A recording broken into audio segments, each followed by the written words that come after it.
சிவகாமி, அத்தா, அழாதே சிவகாமி, அழாதே, அழாதே சிவகாமி, அழாதே. அத்தா, மாமாவுக்கு இப்படி ஆபத்து நேரும் நான் கனவுல கூட நினைக்கல. என்ன செய்யறது? நாம் கொடுத்து வைத்தது அவ்வளவுதான். அத்தா, நாம் எல்லாம் இருந்தும் மாமா ஒரு அனாதை போல இருந்து விட்டாரு. என்ன இது குழந்தை மாதிரி? அழாதே, அழாதே சிவகாமி. இந்த மாதிரி சமயத்துல தான் நாம் தைரியமா இருக்கணும். ஆனா அம்மாவை நினைக்கும் போதுதான் என் மனசே வெடிச்சிடும் போல இருக்கு. மஞ்சள் அழிந்து, குங்குமம் கலைந்து, சிதைந்து போன சித்திரமாக காட்சி அளிப்பதை பார்க்கும் போது நான் ஏன் இன்னும் உயிரோடு இருக்கணும்னு தோணுது. அப்படி சொல்லாதீங்க அத்தா. நீங்களே இப்படி நினைச்சா எங்களுக்கு யார் துணை? எங்களுக்குள்ள ஒரே ஒரு ஆதரவு நீங்கள் தானே. சொல்லுங்க அத்தா, எந்த காரணத்தை கொண்டும் நாங்க அனாதையா தவிக்கும்படியான காரியத்தை செய்யறதில்லைன்னு உறுதியா சொல்லுங்க அத்தா. நேரம் ஆயிடுச்சு. அப்பா படத்துக்கு விளக்கேற்றி வைக்கணும். கொடுத்தாதான் நான் போவேன். என்ன இது பைத்தியம் மாதிரி? நான் கோழை இல்ல தற்கொலை செய்து கொள்ள. என் அன்னைக்கு கொடுத்த வாக்கை நிறைவேற்றி என் பழிய தீர்த்தால்தான் என் மனசு நிம்மதி அடையும். சிவகாமி, நேரம் ஆயிடுச்சு. நீ வீட்டுக்கு போ. பத்துமா, நான் கவனமா பார்த்து போ.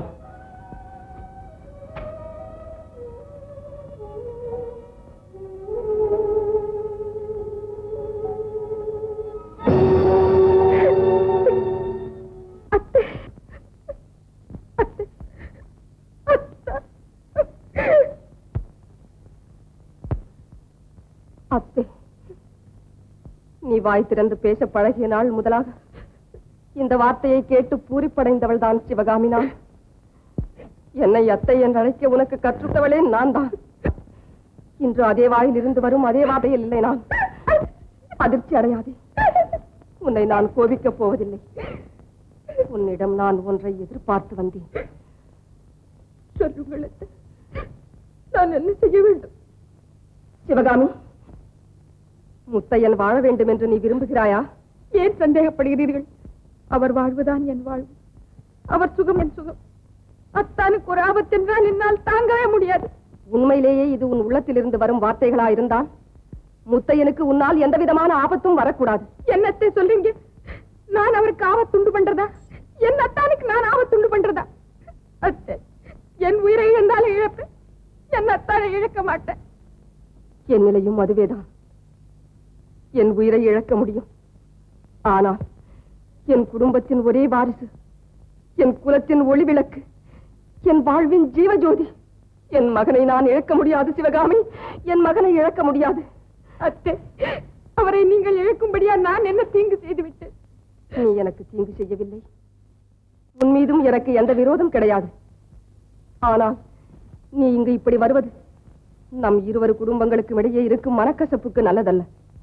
முத்தையனோடு நீ கொண்டுள்ள தொடர்பை இன்று நான் அறிய நேர்ந்தது போல் உன் அப்பனும் அறிய நேர்ந்தால் என்னென்ன அக்கிரமங்கள் தலைவிரித்தாடுமோ சொல்ல முடியாது. ஆகையால் நீ இனிமேல் அவனை சந்திக்க கூடாது. இதை விட நீ சாகத்தான் வேண்டும் என்று சொல்லியிருந்தால் சந்தோஷமாக சம்மதிச்சிருப்பேன். நீ பருவ உணர்ச்சியிலே பேசுகிறாய். நீ அவன் மனதிலே பூர்ண இடம் பெற்றுவிட்டால் பிறகு என் லட்சியங்களை நிறைவேற்றுவதில் அவன் அக்கறை செலுத்த மாட்டான். அதனால் அவன் தன்மானத்துக்கும் இழுக்கு வந்து சேரும். ஆகையால் நீ அவனை சந்திக்காமல் இருக்கத்தான் வேண்டும். அத்தானை நான் சந்திக்க கூடாது. என் அத்தானை நான் சந்தாத. அத்தை, உங்களை கெஞ்சி கேட்டுக்கொள்கிறேன். என் அத்தானை கண்ணால பார்க்கறதுக்காக அனுமதி கொடுங்க. பேச பழகிவிட்ட கண்கள் ஒன்றை ஒன்று பார்ப்பதே பேராபத்து. நீ அவனை மறந்துவிடு. சிவகாமி, சிவகாமி, உங்கள் குடும்பத்தின் காலையிலே என் குடும்பம் மண்டியிட்டு அறிய வேண்டுமா? உன் அப்பன் அவன் காலில் விழுந்து மன்னிப்பு கேட்க வேண்டும் என்று முத்தையனை படாத பாடுபடுத்துகிறான். அவன் மகள் நீ என்னை உன் காலில் விழுந்து கதறி அலம்படி செய்ய வேண்டும் என்று விரும்புகிறாயா? சிவகாமி, சொல்லு, ஏன் பேசாமல் இருக்கிறாய்? நான் இனிமே அத்தனை பார்க்கறதில்லை.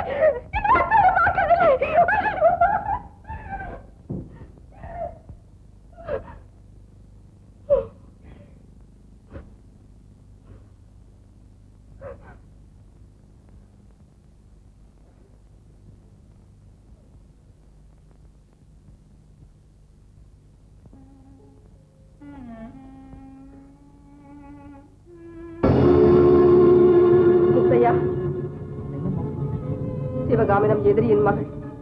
அவளை நீ சந்திப்பது நம் லட்சியத்திற்கே இடையூறு. இதை நீ உணராமல் நடந்து கொள்ளலாமா? அம்மா, சிவகாமி அப்பா நீ எந்த காரணத்தை கொண்டும் நீ அவளை சந்திக்க கூடாது. சரி என்று சொல் முத்தையா. அப்பொழுதுதான் என் மனம் சாந்தி அடையும். அப்படி ஆகட்டும்.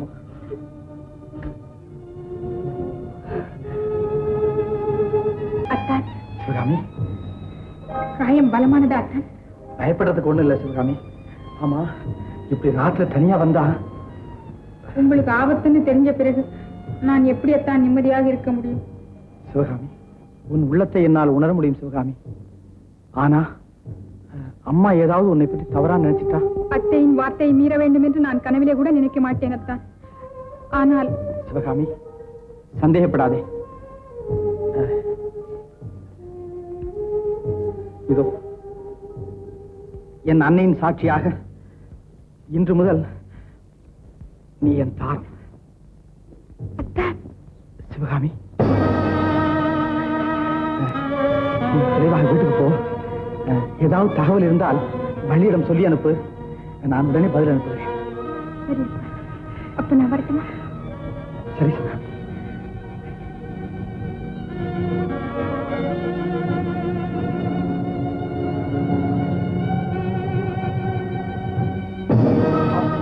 பயப்படாதே முத்தையா, உன் தாய்தான். நீ எங்கே போய் வந்தாய்? வந்து தோட்டத்துல நம்ம சிவகாமி இல்லம்மா. எத்தனை நாளாக இப்படி நடக்கிறது? என்றும் இல்லையம்மா, இன்று மட்டும்தான் எனக்கு ஏற்பட்ட காயத்தை பற்றி தெரிந்து போக வந்தாள். முத்தையா, பொய் சொல்ல கூட கற்றுக்கொண்டாயா? இல்லையம்மா, நான் உண்மையைத்தான் சொல்லுகிறேன். மாமாவின் கொடுமை என்னை ஒரு பழிகாரனாகத்தான் மாற்றியதே ஒழிய சிவகாமியின் காதல் என்னை பொய்யனாக மாற்றிவிடவில்லை. உன்னையும் மறந்து பேசுகிறாய். முத்தையன் சாவதாக இருந்தாலும் அவன் தன்னையும் மறக்க மாட்டான், தன் சபதத்தையும் மறக்க மாட்டான். அம்மா, தெரியும் முத்தையா. ஒன்று மட்டும் சொல்கிறேன், நன்றாக கேள். பெற்ற மகன் ஆனந்தம் அடைவதைக் கண்டு மகிழ்ச்சி அடையாத தாயே இல்லை. ஆனால் இன்று நான் உன் ஆனந்தத்திற்கு இடையூறாக நிற்கும்படி தவிர்க்க முடியாத நிலையில் இருக்கிறேன்.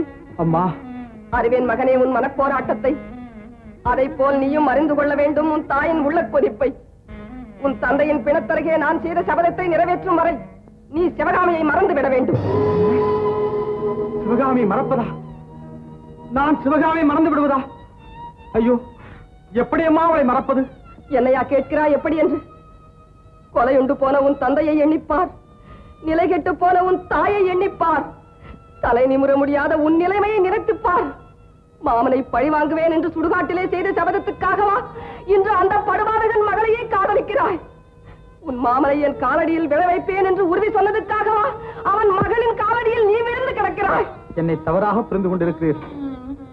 சிவகாமியின் பாசம் என் பழி உணர்ச்சி அழித்து விடவில்லை அம்மா. அவளால் நமக்கு ஒரு சிறு சேதம் விளையாது. இந்த உலகத்தில் உங்களுக்கு பின் என் நலனில் அக்கறையுள்ள ஒரே ஒரு ஜீவன் சிவகாமி மட்டும்தான் அம்மா. சமாதானம் தேவையில்லை. நீ அவளை மறக்கத்தான் வேண்டும். எதை மறப்பது? என்னை நீங்கள் மறந்து விட்டால் நான் மடிந்து விடுவேன் என்று சொன்ன அவள் சொல்லை மறப்பதா? தன் உயிரையும் பொருட்படுத்தாமல் என் உயிரை காக்க வந்த அவள் துணிவை மறப்பதா? பொன் வேண்டாம், பொருள் வேண்டாம், பூ உலகில் எதுவுமே வேண்டாம், உங்கள் காலடியில் இருக்க ஒரு இடம் கிடைத்தால் போதும் என்று சொன்ன அவள் அன்பைத்தான் மறப்பதா? அவளை நான் மறந்தால் மனிதத்தன்மையே மறந்தவனாவேன் தாயே. உன் மீது அவளுக்கு உண்மையிலேயே அன்பு, அப்படித்தானே? எனக்காக அவள் உயிரை கொடுக்கவும் தயங்க மாட்டாள். உன் லட்சியத்திற்கு அவளும் கூட ஒத்துழைப்பாள் அல்லவா? ஆமாம்மா, இதிலேன்னு உங்களுக்கு சந்தேகம்? அப்படியானால் நான் செய்த சபதத்தை நீ நிறைவேற்றும் வரை சிவகாமியை சற்று ஒதுங்கி இருக்க சொல். இது பொறுக்க முடியாத சோதனை அம்மா, பொறுக்க முடியாத சோதனை. உன் தாயின் மனதிலே தாங்க முடியாத வேதனை இருக்கிறது மகனே, வேதனை இருக்கிறது. உன் ஆசைகளுக்கு தடை விதித்து உன்னை தளரிலே துடிக்க செய்ய வேண்டும் என்று எனக்கு என்ன தாளாத ஆசையா? உன் ஆசை கனவெல்லாம் கல் விழுந்த கண்ணாடி போல் சிதைவதைக் காண என் சித்தம் ரத்தவே கொண்டு அலைவில்லையடா முத்தையா. உனக்கும் அவளுக்கும் ஒரு காலத்தில் வாழ்வழைக்க துடித்த இக்கைகளுக்கு விலங்கிட்டு விட்டது உன் தந்தையின் கோர மரணம்.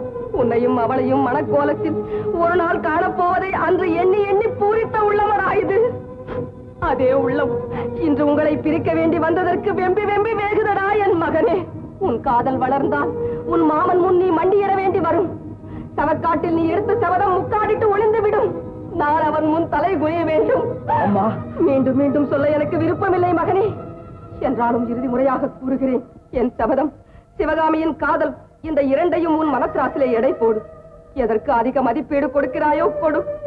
அன்னை என்ற நிலையில் கடமை, ஆசை என்ற நிலையில் காதல், இரண்டையும் மோதவிடு.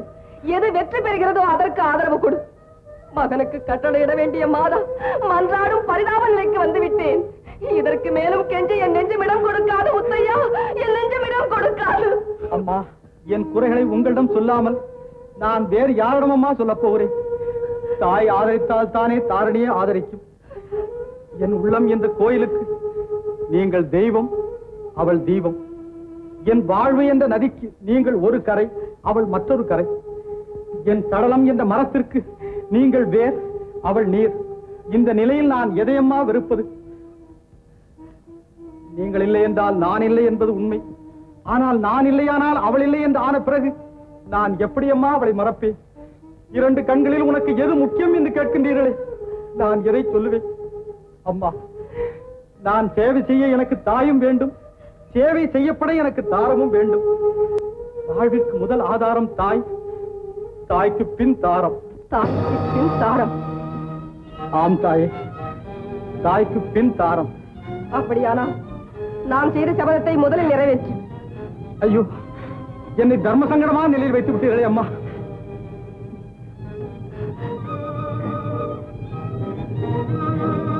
முத்தையா, மனதை குழப்பிக் கொள்ளாதே. ஆறாமரை யோசித்து முடிவு செய். அம்மா,